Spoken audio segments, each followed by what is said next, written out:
Hare Srinivasa, wishing you all a very happy Yugadi. Thank you for taking this time, and I'm sure this will be a very interesting session today. I'm pleased to introduce Sunder Madakshira, who is the founder of Ataha, a Madhvacharya for Youth in Bangalore.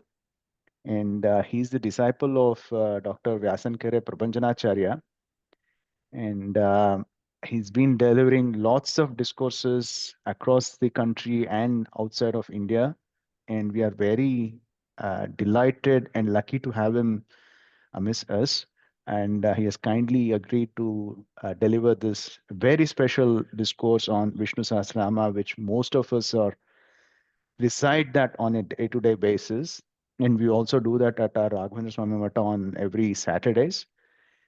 And when I approached Sundar to request him to deliver this, he was extremely supportive. And we have been working, myself, Pranav, and Sundar, we have been working on this discourses for the last 3, 4 weeks to make this happen. And we are very grateful to Sundar. And I'll let Sundar introduce himself and also start the discourse.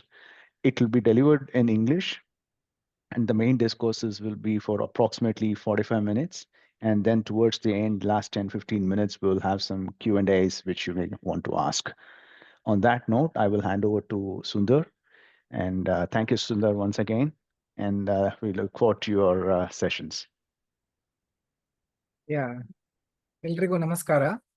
I'm very happy Yugadi to all of you. And I'm very delighted that you have chosen this day to have this session. There is a very close connection between the topic of Yugadi and Vishnu Sahasranama itself. Before I get into the real crux of what we are here to discuss, I think it has a very special significance. One of the names of Lord Vishnu that we see in Vishnu Sahasranama is Yugadikrit. Yugadikrit Yugavarto Naikamayo Mahashanaha, it says. That means he is the one who creates Yugadi. Right? For, let us say, a marriage anniversary to happen, two people have to get married. So they are the people who create that occasion for us. So similarly, the person who creates Yugadi, that means the start of Yuga, is none other than Lord Vishnu. And one of his names, therefore, is Yugadikrit. So when we celebrate Yugadi, the one and only person we need to remember is Lord Vishnu, because it's because of him that we all even came into existence. So Yugadikrit. And we all know this year or the Samvatsara is called Vishwavasu. So it is, if you can split it as Vishwa and Vasu, both are of these names, as we all know, are part of the Vishnu Sahasranama. So one name is Vishwa, Vishwam Vishnu Vashatkaro, that's how it starts. And the second one is Vasu, Vasur Vasamana Satya Samatma Sambhita Samaha. So if you see this, the topic of Yugadikrit and Vishnu Sahasranama and the Yugadi, the festival, are very, very close. It is on this day that Lord Brahma had started the process of creation. So he began his task of creation.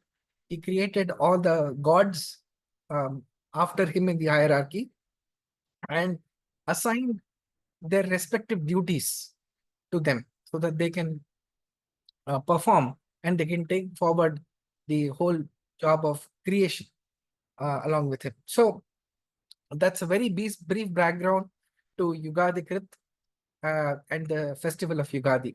So with that, let us get started. I have prepared, I think you need to let me as a presenter. Yeah, I've just done it, Sundar. Right. Thank you. Can you see my screen right now? Not yet, Sundar.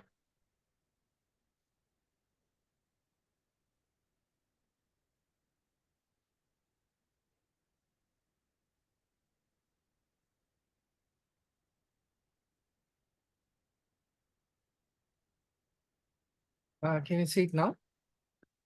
It says you need to double. Yes, we can. Okay.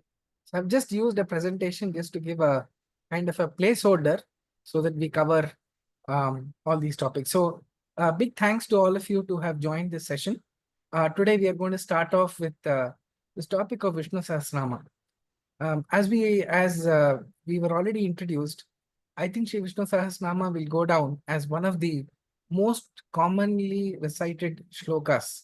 One of the memories that I think all of us have of our childhood days since then is the recitation by Srimati M.S. Subbulakshmi of the Vishnu Sahasranama, and we've practically grown with that all around us.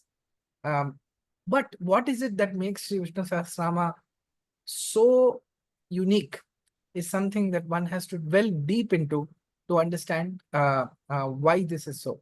So we will look at a little bit about the background to Sri Vishnu Sahasranama. We talk about the benefits that one gets because of the recitation of Vishnu Sahasranama. And the recitation, how does one recite? What are the different methodologies of recitation? And some of the unique features that are there of Sri Vishnu Sahasranama. Now, this, as we all know, is meant to be a 3-part series. So we will start with this today, and we will have 2 more sessions, one on next Sunday and the one after that as well. So that is the flow that has been imagined so far. We will roughly speak for about 35 minutes from now, and then we will take some question answers, and then we will close today's session.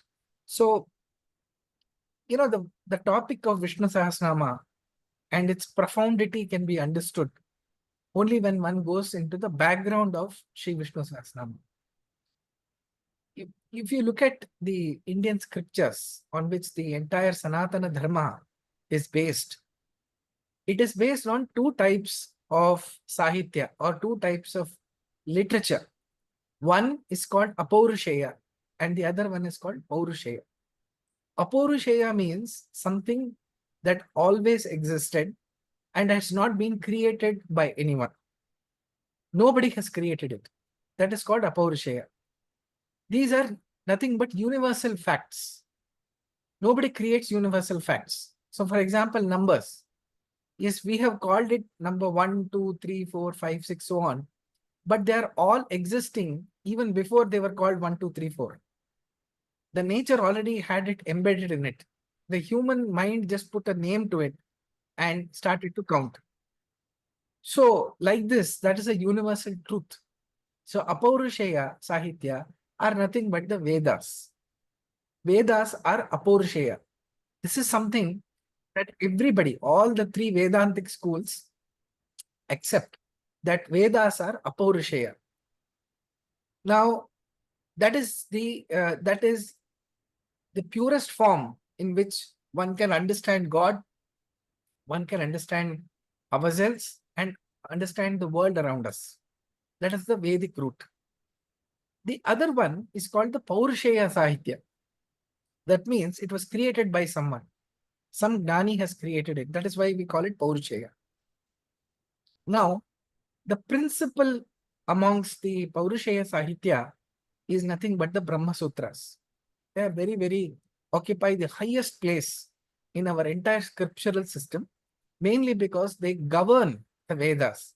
That means the Vedas are understood by understanding the Brahma Sutras.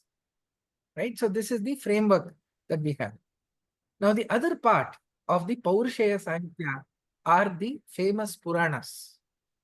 So, as we know, Sri Veda Vyasa, who is the incarnation of Lord Vishnu himself, Vyasaya Vishnu Rupaya, Vyasa Rupaya Vishnave Visa. That way he has created and he has composed the Ashtadasha Puranas. And one of those Puranas is the Mahabharata. Now, there are different Puranas and they're classified on different bases. We will not go into that detail in this program. Maybe we'll find another forum to do so. But let us slowly start focusing on what is Mahabharata. It is said that when all the other Shastras were put in one side of a balance, and the Mahabharata was placed on the other pan, the Mahabharata outdid all the other Shastra, all the other Puranas. Now, this is a symbolic understanding because Mahabharata has lessons which the Vedas have. So, Sriman Madhvacharya has very clearly outlined that Mahabharata is one of the Panchama Vedas. So, the Vedas are Apaurusheya Sahityas, which are, and the whole Sanatana Dharma is based on that edifice, is lying on a strong foundation of the Vedas, and the Mahabharata, the Moola Ramayana, and Pancharatra are also equivalent to the Vedas. That is why the Mahabharata and the other Puranas, the Satvika Puranas as we call them, are called Panchama Vedas. Right? So that is why the status of Mahabharata is indeed very, very high. And this is one of the greatest learnings that Sriman Madhvacharya gave to the world. Why is this so? Why do we see it? We will see it subsequently. But one of the reasons for this is the fact that Sriman Mahabharata encapsulate the entire spiritual world within it. It has all the other Puranas and the salient aspects of those Mahapuranas also embedded in it. So if one reads the Mahabharata, it is equivalent to reading the Bhagavata, the Ramayana, Harivamsha, and all the other Puranas as well. So it is encyclopedic in nature. Now, Sriman Madhvacharya understood the power of this particular aspect of Mahabharata and wrote his magnum opus called Sriman Mahabharata Tatparya Nirnaya. Different aspects of the Puranas appear to be at loggerheads. Sometimes it might even be opposing to the common man who has a very common and simple understanding of the Puranas. So he wrote Mahabharata Tatparya Nirnaya. That means it is the final decision on what is the true purport of Mahabharata. So Sriman Mahabharata Tatparya Nirnaya is again the magnum opus of Sriman Madhvacharya, which is a commentary on Mahabharata itself.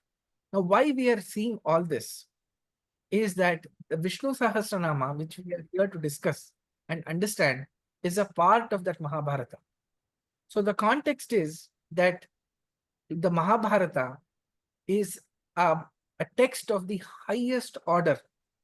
It is not just a cataloging of fight between two cousins for a kingdom, but it has lessons that are embedded, which are of the highest spiritual quality that one can imagine.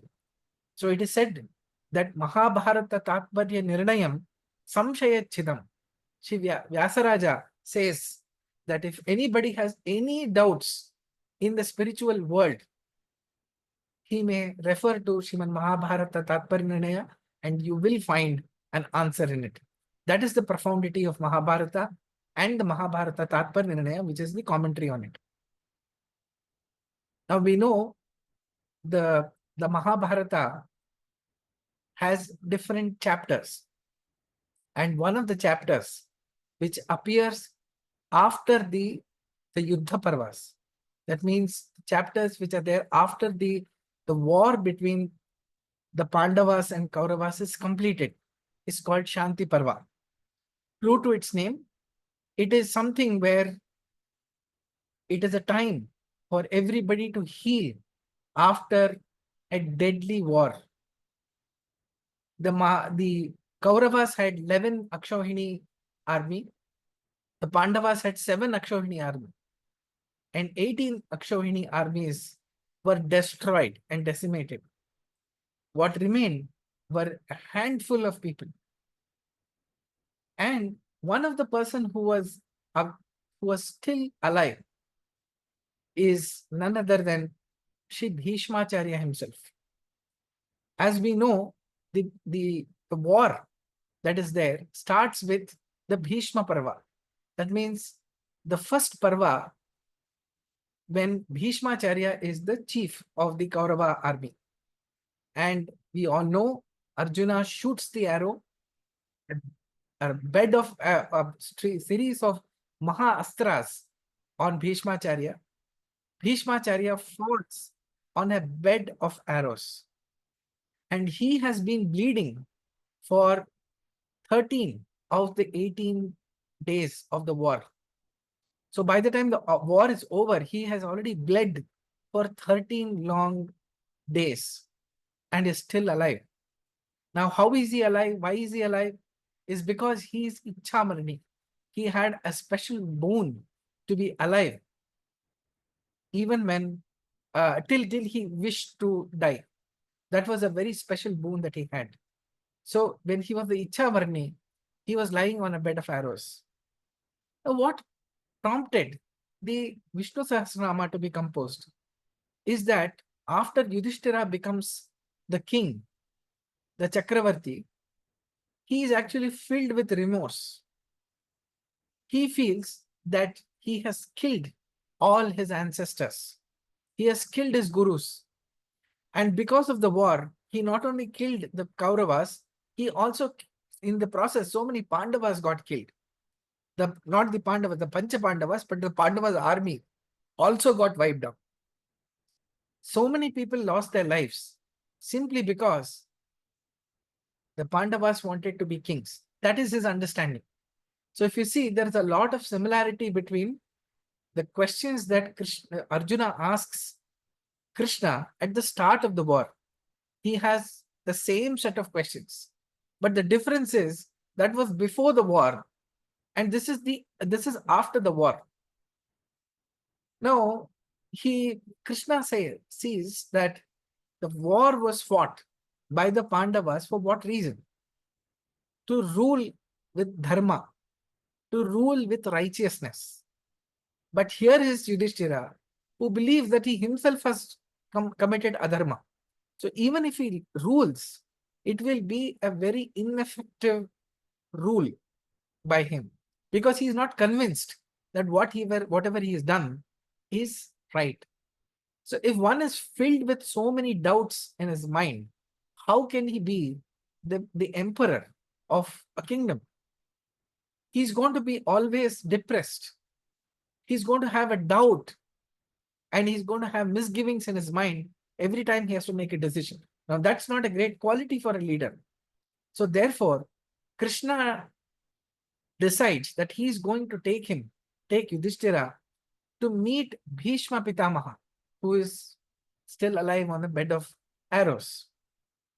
Now, what happens then? So one may say, why take him? He could have given the advice himself. But he realizes there's a difference. The difference is that if he says something to Yudhishthira, Yudhishthira will say, you are saying it because you are my Hitaishi. You're saying it because I'm dear to you. So you'll only say good things about what has happened. So therefore, if he hears what is right from Bhishmacharya, it will have a different impact. Sometimes we do that. When our children don't listen to us, we say, why don't you talk to your uncle? Or let your grandfather speak to you. Or let your teacher speak to you. Or we get someone whom the child trusts to actually advise them. So same thing, it happens in this case as well. Krishna advises Yudhishthira to go and seek Bhishmacharya's advice to, number one, understand whether the Pandavas have done the right thing or not, and also learn from Bhishmacharya about how administration should be carried out. How should governance be done? What is dharma? What is adharma? What is taxation? How much should be taxed? What should be the organization of a kingdom? And he takes him there himself. So all the Pandavas then go and meet Bhishmacharya, who is lying on a bed of arrows. Now Bhishmacharya is delighted to see Lord Krishna and all the Pandavas around him. And when Krishna says that you should advise Yudhishthira, Bhishmacharya says, look, Lord Krishna, who am I to advise Yudhishthira? Who am I to advise the Pandavas? I am such a lowly human being. And on top of that, all my life, I have been with the Kauravas. Every time Duryodhana made a blunder, committed sins, knowingly, unknowingly, wantingly, or unwantedly, I have been a party to this. So, how can I give a blessing or how can I give lessons in Dharma to Yudhishthira? I cannot do that. I don't have the moral standing to do that. That's number one.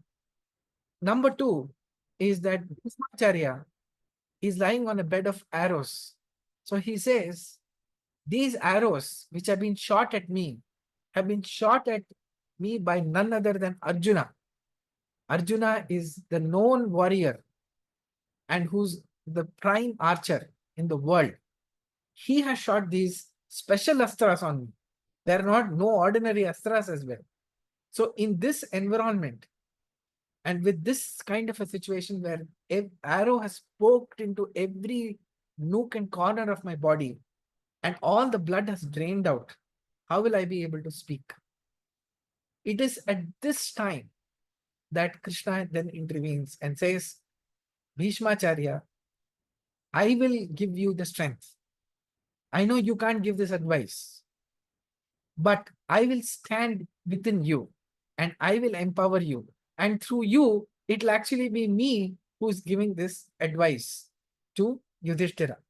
So Krishna gives Arjuna the direct advice during Bhagavad Gita, but in this context, he empowers Bhishmacharya to deliver this. So you see the uniqueness of Shri Vishnu Sahasranama. No other stotra has been composed in this kind of an environment. It is a part of the Panchama Veda, which is Mahabharata. It is Shanti Parva, which is after the war. Every chapter of Mahabharata, with every chapter, the spiritual quality increases. And here is a situation where Bhishmacharya is lying on a bed of arrows and giving advice to Yudhishthira and through him the whole world. Now, this is not the end of why Vishnu Sahasranama is so special. This is actually the beginning of why Vishnu Sahasranama is so special. Now, what is so special about Bhishmacharya? Bhishmacharya is a Ajanma Brahmachari. And at the time of the Mahabharata war, he was all of 800 years old. Somebody with 800 years on this earth. Now, out of 800 years, 425 years of these 800 years, he has spent in the Devaloka. That means he was in the heavens studying from the Devatas. Brihaspatiacharya, the guru of all the Devatas, is his guru. He has learned from Parashurama himself. Again, an incarnation of Lord Vishnu. So imagine, if a child studies in a big university, many of you are from London, so somebody studying in the London School of Economics or somebody studying in Harvard in the US, we say, my God, my child is studying in such a big university. Imagine Bhishmacharya studied in the heavenly university under the tutelage of Parashurama himself. So he's Parashurama's disciple. And he has learned from Brihaspatiacharya himself in the heavens. He is so educated and so well trained in all aspects of what a Kshatriya should be. So he has learned from the masters. He has lived life and he has seen life for 800 long years in what can be argued as one of the most challenging times. And Bhishmacharya is always at the helm of affairs in deciding what should be done next. That is his position. And on top of that, he has been an Ajan Brahmachari. That is not the end of this. Bhishmacharya did a fantastic thing in his life, which is at the time of the Rajasuya Yagna, which is a special yagna that the Pandavas perform. Yudhishthira and the Pandavas go and ask Bhishmacharya that we are performing the yagna, and we would like to, do the Agra Puja. That means the first one. Who should be the first one we should pray to? There are so many people who have come to attend this. Everyone is a stalwart. Everybody is an incarnation of the Devatas. The Devatas themselves have come down to witness this. Please advise us on whom we should be praying to first. So with all the humility, Bhishmacharya says to the Pandavas, he says, look, I know I know that you know who to pray first, but you're asking me because I'm the elderly person in the house. So therefore, you've given me this opportunity to say something which you already know. So he says, the person whom you should be doing the Agra Puja is none other than Lord Krishna. By saying this, he has actually given us the essence of all the Shastras, which is Vishnu Paramya. That means the greatness and the supremacy of Lord Vishnu. So as Sarvatanta Satantra, that means he's independent in all forms and he's a Paradevata. He is the supreme in every way. Of course, the episode itself is very long about what he talks about Lord Krishna and why we should be doing it. But that is the essence. So he did that. Again, how did he get to know? How could he make the decision so correctly and so fast? Is because of his profound education and Hari Bhakti. He is one of the greatest devotees of Lord Krishna of his times. So, one question we may get, which is, why do we call Bhishmacharya as Bhishmacharya? He's a Kshatriya. Acharya is a teacher, a guru. Who is a teacher and who is a guru? It is to be somebody who's a Brahmin. So why do we call Bhishma an Acharya? Acharya is a teacher, typically a teacher. So whom has he taught? This is why we call him Acharya, because he gave the lessons on dharma to who? To Yudhishthira. What is the other name of Yudhishthira? Dharmaraja. So imagine he has taught dharma to Dharmaraja himself. That is why we add the word Acharya. Now, this question we will not get in the case of Dronacharya because he's the teacher of the Pandavas and the Kauravas. Now, Kripacharya is the Kulaguru of the Kauravas. So there is no, he is called Acharya for that reason. But why do we call Bhishmacharya for this? It is for this reason that we call him Bhishmacharya, because he gave us some of the most valuable lessons about this, about the Shastras, about administration, about so many aspects. So if time permits, I would request all the viewers to study the Shanti Parva because it has got many aspects to it. So what does make Vishnu Sahasranama so special? Because it was rendered by Lord Krishna himself through Bhishmacharya. And what is the significance of this? This is a shloka on Lord Vishnu by Vishnu himself. He composed it himself and he has also written it himself. Mahabharata is a text which was written by Vedavyasa, of course, written by Ganesha, but dictated and conceived of by Vedavyasa. So it is done by Vishnu. In that, Shri Krishna is the person who is giving this advice through Bhishmacharya. And very importantly, Lord Vishnu is present as Krishna in that spot. We have all heard about the Raghavendra Stotra. When Apannacharya, the composer of Raghavendra Stotra, recited it, Shri Raghavendra Swamiji from the Vrindavana said, Sakshi Haya Syotrahi. Sakshi Haya Syo Atrahi. He himself said it. That means Hayagriva, Lord Hayagriva, is a proof and evidence to all that Apannacharya has said, saying that yes, whatever he has told about me in this stotra is actually true, which is a rarity because one may have said so many things, but if the person about whom it is said doesn't accept it, then it has no validity. So you may go to a college and give an application form. The college has to at first accept the application form and said, yes, this is a valid application. If the application is not valid, then there's no hope in hell that anybody will be getting a seat in that university or get a job for that matter, right? So like when the moment we apply for a job, we are looking forward to an acceptance by the organization. So this is a stotra on Lord Vishnu, which Lord Krishna sat right there and listened to it. Not only did he empower Bhishmacharya to say it, but he also heard it and blessed Bhishmacharya. And he was listening to it with rapt attention. So that is the power of Vishnu Sahasranama. So it is with this background that Vishnu Sahasranama actually makes it very special.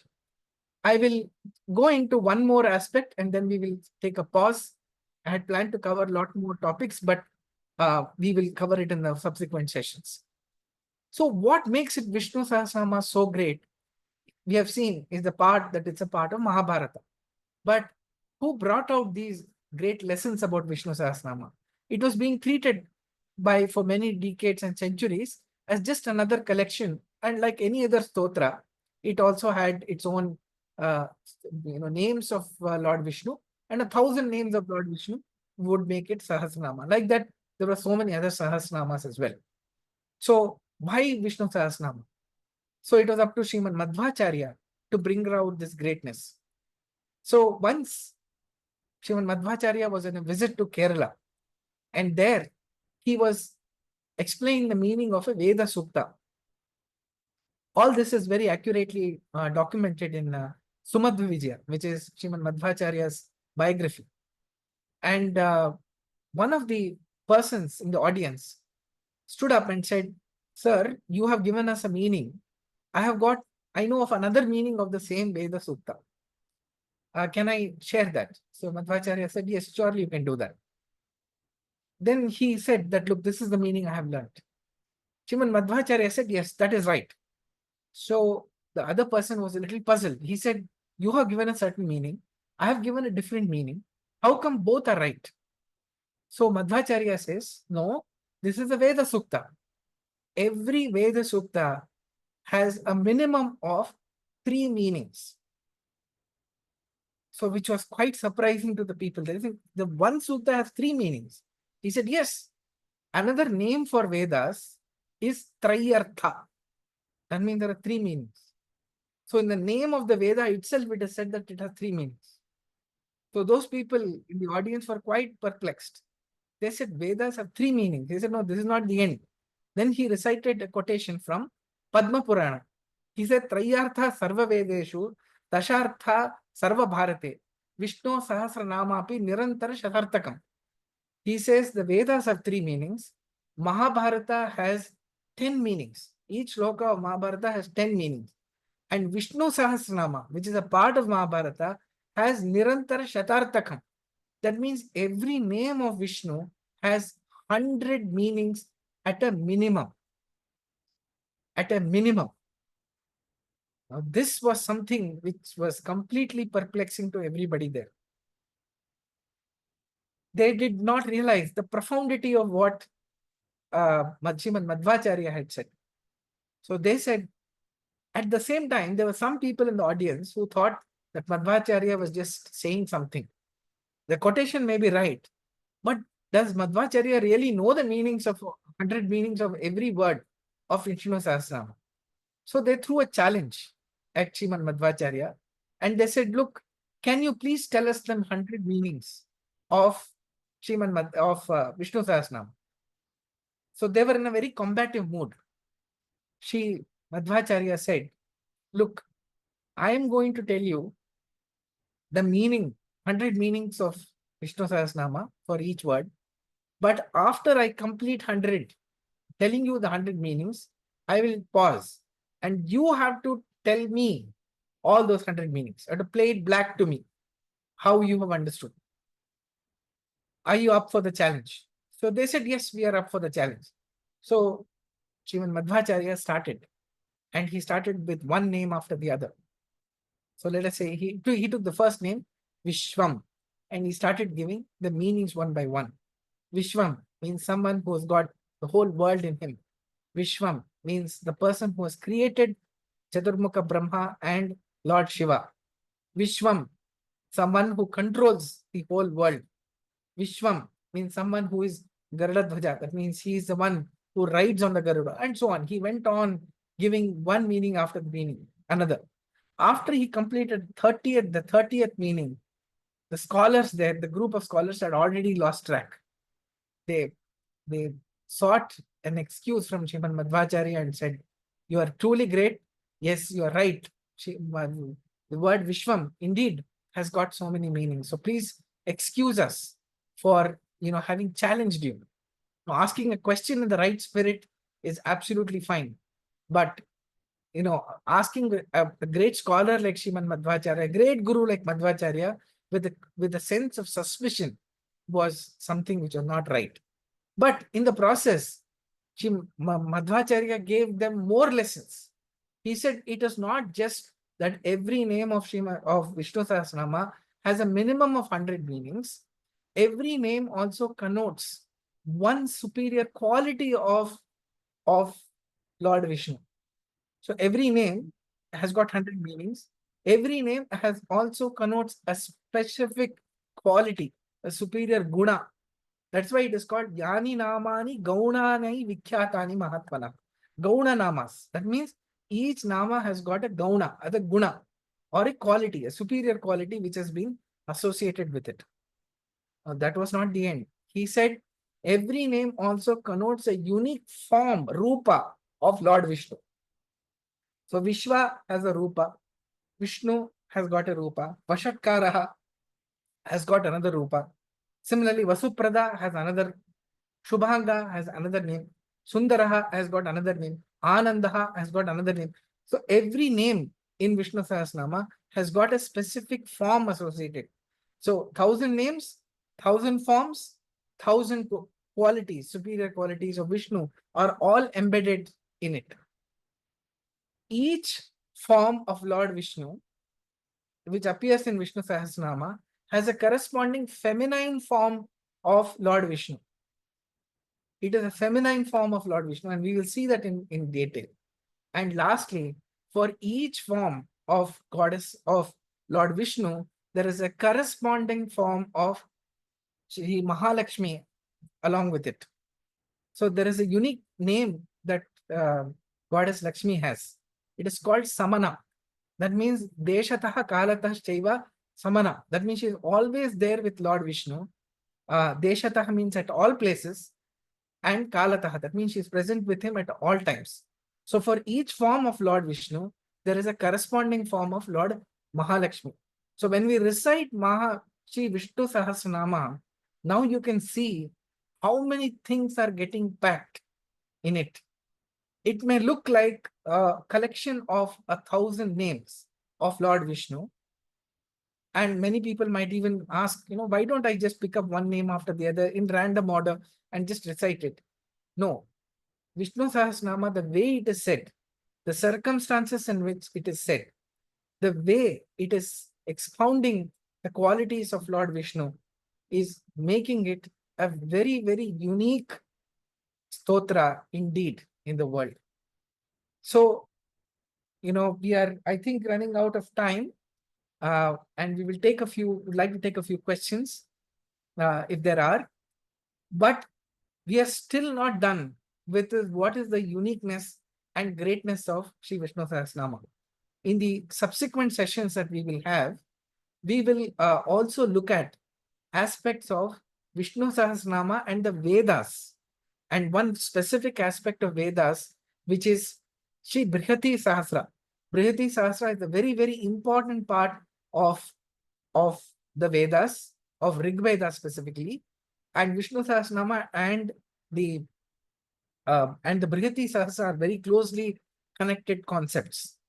We will see that in detail about how they are interlinked and how the Brihati Sahasra, which has got 72,000 lines, are connected to the different nadis in our body, and why Vishnu Sahasranama, and how does Vishnu Sahasranama give us the curative power of healing, which is described in detail, which we will see in on all the greatness. So that is the background of Shri Vishnu Sahasranama. Of course, as I said, We have only started there. There are many aspects it is there. And I will just end today's session with one of the questions that Yudhishthira asks, which is, Ko dharma sarva dharmanam dharmo dikatamo mataha kim japan muchyate jantuhu janma samsara bandhana. What a profound question this is. I think this is a question that we all have in our mind. Ko dharma sarva dharmanam. Which dharma should I follow? What is that I should do? Ko dharma sarva dharmanam dharmo digatamo mata. Kim japan muchyate jantuhu janma samsara bandhana. How do I overcome this constant cycle of life and death? Because frankly, being born in the human form itself is something which leads to a lot of sorrow. We are stuck in this world which has got sorrow in it embedded. Apart from some waves of joy that we may get once in a while. So if one has to come out of this cycle and be in that state of bliss, what should one do? That is the question that Dharma Raja is asking. I'm deliberately calling him Dharma Raja because the question that he asks is, O Dharma Sarva Dharmanam. What is the Dharma which is the greatest to be followed? Imagine Yudhishthira, Dharma Raja himself has the question about Dharma. And so it's a very profound question coming from an expert of Dharma himself. And the answer to that Bhishmacharya gives forms the crux of the Vishnu Sahasranama Stotra itself. So we will see all this in detail in the subsequent sessions that we have planned.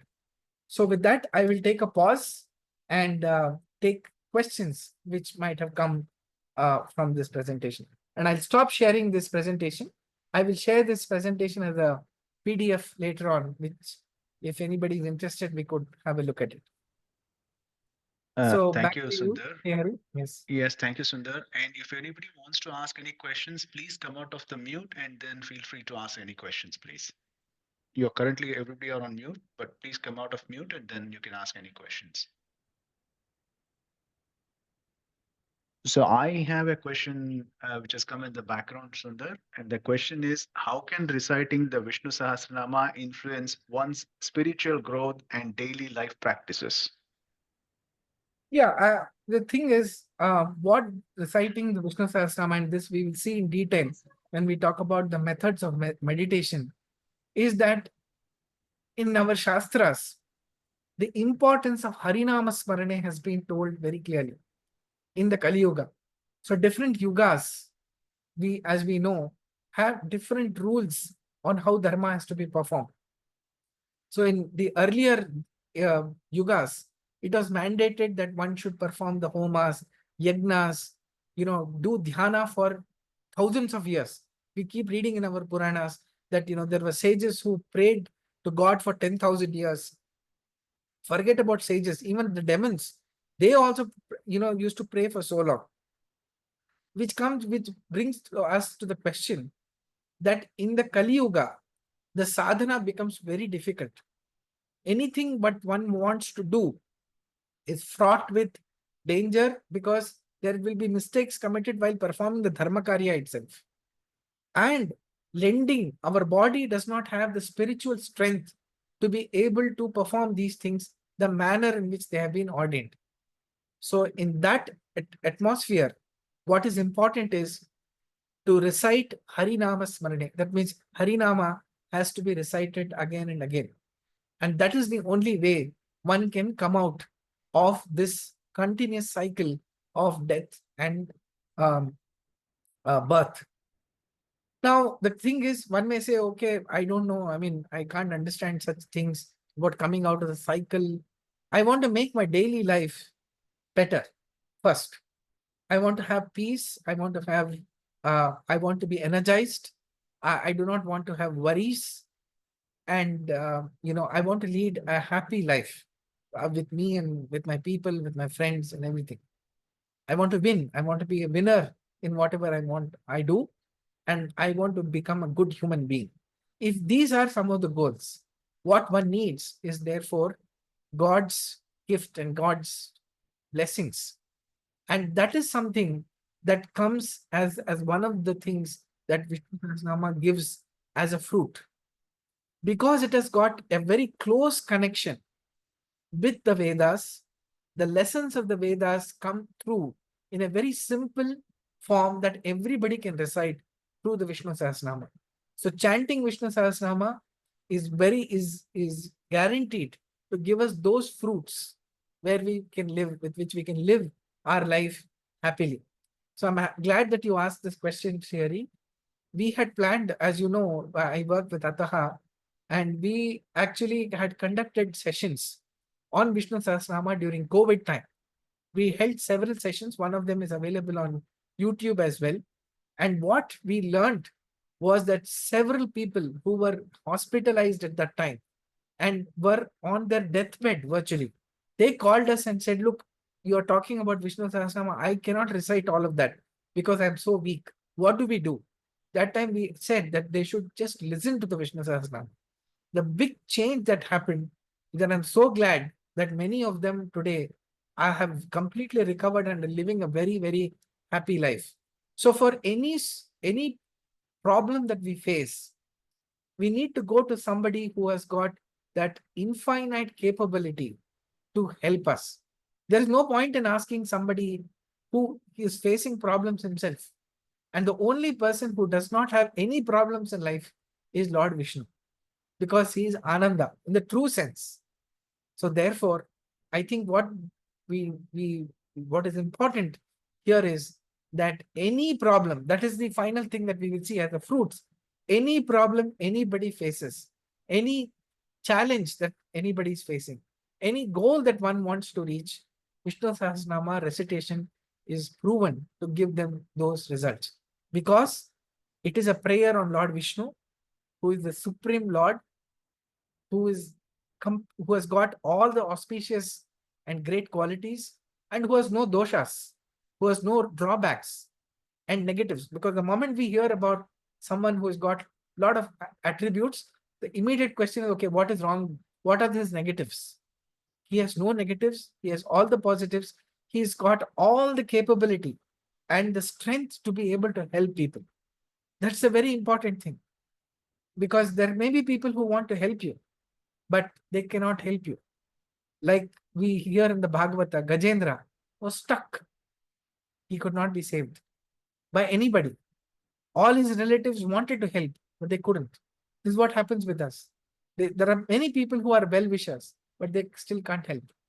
So therefore, recitation of Sri Vishnu Sahasranama will give us that strength to be able to overcome all our challenges, maintain a very positive environment at home, and help us get all our success. So that's in short the answer. Thank you, Sundar. We have four more questions, but I'll let Raki, who has raised her hand, to ask her question before we move on to the next questions. Raki ji. Namaskara. Thank you, Sri Harivre. Uh, Thank you, Sundarji, for such a wonderful session. I was looking forward for the Vishnu Sahasranama session so much, and Vishnu only enabled it. My question is, I know, I mean, I have been experiencing Vishnu Sahasranama miracles since 2018, but generally, whenever my kids fall sick, I chant Vishnu Sahasranama whenever they have jwara or something or the other. Apart from medicines, this is also one thing. But is there any sankalpa that I should make before chanting, especially when they are not well? Or what time is the best time? Because when they are not well, it's usually in an evening or night. And I generally chant, but they say that only after knowing the meaning, you should chant. When I generally know the meaning, because you said 100, each word has hundreds of meanings. So it's impossible for humans like me to know 100 meanings. So does it really make an impact that I should know the meaning and then chant, or I would like to know more about that. Yes. So first, let me give you a slightly generic answer and then a specific answer. The Shastras always mandate that whichever shloka that we are reciting, we should try and understand the meaning. Even if it is, and every part of the shloka, every shloka has got many meanings. So it's not possible for us to understand the deepest meaning, but at least a simple meaning is something that we should know, because the moment we know that, the value that we place to that increases. So, for example, a doctor says that, look, you take this medicine after food. We may say, okay, why don't I take it before food? But if the doctor tells you why you should take it after food, you have a sense of more commitment to that rule. Yes. True. So knowing the meaning is generally recommended. However, Okay. the challenge is this, that there are moments by which you cannot go into the spiritual depth. Yeah. But Vishnu, Especially. let us say your child is not keeping well. That is Yeah. not the time for you to contemplate so much on every meaning and all that. You're doing Yeah. it to cure that immediate situation. Yes. Let's take the same example of a medicine. If you know the ingredients, it is good. But if you don't know the ingredients and take the medicine, it still works. Yeah. Everybody who takes a medicine doesn't know what the ingredients. Everybody uses a laptop, does not know what all is there inside a laptop. They just use it, but it still Yes. works. Both, So I think, but the yeah, person who knows it will use it in a better way and so on. sure. The Coming purpose, back what to, we do yeah, for it yeah. works. Okay. Yeah. So it is good. Nobody can remember 100 meanings for all 1,000 names. Yeah. So that is 100,000 meanings is Yeah. humanly impossible. Srimad Madhvacharya did it as a demonstration. And Yeah. only sadhakas like him and Yeah. Raghavendra Swamiji, Vadarajaru, they can do it because they Yes. have all that playing. And Yeah. Harikatamrita Sara, which is a composition by Sri Jagannatha Dasa, deliberately you see him using many of these Vishnu Sahasranama names in it. He has taken this from Madhvacharya himself. If you see, we're going to discuss this. He has explained these meanings in the Sarvamula Granthas as well. Okay. The meaning. Now, what I would suggest is that when your mind is free, that time you should make an attempt to at least learn one meaning of every Okay. name and try Sure. and Which is the best book to refer, Sundarji, to for the I will beginners? send Yeah. it Sure. at the end of the 3 sessions. I will Yeah. send it to you. You can I will give you my contacts also. You can write to Yeah. me. I will Sure. send it so that if Thank for people you. who know Kannada, don't know Kannada, it will Hmm. ensure that. And Sure. I'm glad you prompted this, because one of the announcements I was to make today was that Sri Venkateshwara Bhakti channel, which is the Yes, television please. channel for Tirumala Tirupati Devasthanams, they are shortly going to present a program where they have asked me to record the different meanings of Vishnu Sahasranama, each name, about a few meanings, maybe 5 or 6, Yeah. and have them presented in English. That will be a Okay. long series, almost 300 episodes, which we get. Now, if the benefit is that if you know more meanings of the same word, at least one meaning will strike you at that point in time. As Yes. as a student, if you have read many books, at least something you will be remembering at the time of the examination. So it is like something like that. But whether you know the meaning, don't know the meaning, Vishnu Sahasranama works. But what Works. is Definitely. important is that bhakti and that faith, that Faith. this will Yes. work. True. It will work. That's true. People tell like that about medicines itself, right? If you have Yeah. faith that it will going to work, it will work. Yes. If you take it with the belief, I don't know whether this is going to work or not, it will not work. It will not. So No, I wish all very good health. So it is one of definitely. the Palashruti of Vishnu Sahasranama says that Rogartha muchyate Mujhate paroga roga. dho muchyate. So Mm. roga, it is Yes. inherent. And the other thing is, you it is something which cleanses our nadis. The Yeah. people who recite it and the people who listen to it also. So your children Yeah. may not know how to recite it, but if they're Yeah. listening to it, it Listening to does it. Yeah. nadi shuddhikarana, which is the Okay. genesis of all the diseases we have. So this is not Okay. me saying it, it is Ayurveda which says this. So one Okay. of the Dwarahara stotras recommended by Sushruta Samhita is Vishnu Sahasranama. Vishnu Sahasranama. So Yes, they say definitely. if I the tried fever is high, yeah. recite it. If it goes even higher, you give this medicine. If it goes even higher, you use this medicine. Finally, nothing works, you recite Vishnu Sahasranama. Yes, that is what I do. That's what And it they is. start sweating immediately and they sleep. So that is Yes. okay. Thank you, Rakiji. Thank you so much. Thank you. Yeah. So there is two more questions, Sundar. So one is, how about chanting the Hare Krishna mantra compared to Vishnu Sahasranama? Are they similar or is it different? So both Hare Rama, Hare Krishna is a stotra which appears in the Bhagavata, which is again Puranokta. So it has got a very, very special space. The Vishnu Sahasranama, as I have told you, is a stotra which is a part of the Mahabharata and has got a very, very special place even in the Mahabharata. So after this Vishnu Sahasranama, in the Shanti Parva, there is something called Bhishma Stavaraja, which is again a very elaborate prayer on Lord Vishnu by Bhishmacharya himself. However, the Vishnu Sahasranama is graded as the #1 stotra, is the most superior stotras because of some reasons we have seen today and some reasons we will see next time about what is the connection between Mahabharata and Vishnu Sahasranama and Brihati Sahasranama. So it is a stotra which has been derived from the Vedas. So it has got a Vedic quality to it. So therefore, the Hare Rama, Hare Krishna mantra is indeed very special, but Vishnu Sahasranama is the #1 mantra amongst all of them. There are other Sahasranamas as well. There is Vasudeva Sahasranama, Narasimha Sahasranama, Lakshmi Narasimha Sahasranama, Rama Sahasranama. They are all Sahasranamas of Vishnu himself. But Madhvacharya has very clearly said that the space of Vishnu Sahasranama is indeed very, very special. We will see those two shlokas by Madhvacharya in our next session. Thank you. And one last question for the day is, can women recite Vishnu Sahasranama? There is a conception women should not recite this, but they feel everyone should recite, as MS Amma herself has sung the iconic version of it. Yes. So the answer is very clear. Yes, women can, it's not just can, should recite. So everybody should recite it. Parama Pujya Shri Vishweshatirtha Swamiji has given an elaborate clarification in one of the Ataha workshop for the youth. He specifically took up this topic and he has clarified that women can and should be reciting it. Yes, there is a misconception and there is also a question of practice. Some people quote that there is no practice actively that is seen in recitation of Vishnu Sahasranama.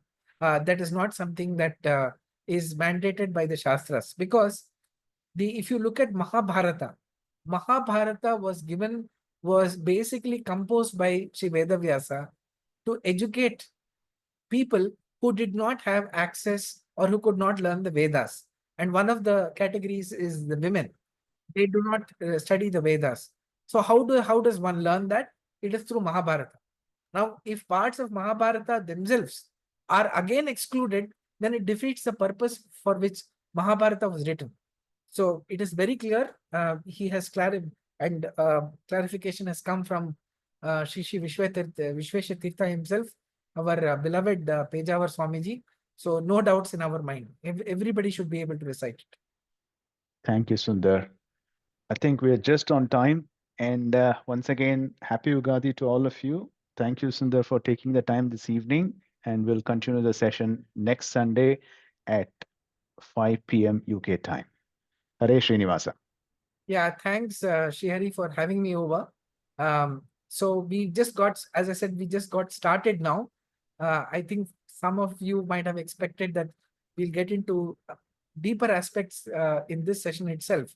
But as you saw, the understanding the background is very important to understand the profoundness of the stotras.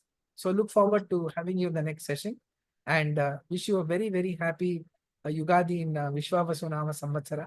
May God give everyone all the happiness, prosperity, health, as well as progress in the dharmic field as well. Thank you. Hare Hare Srinivasa. Srinivasa. Thank you so much, Sundar sir.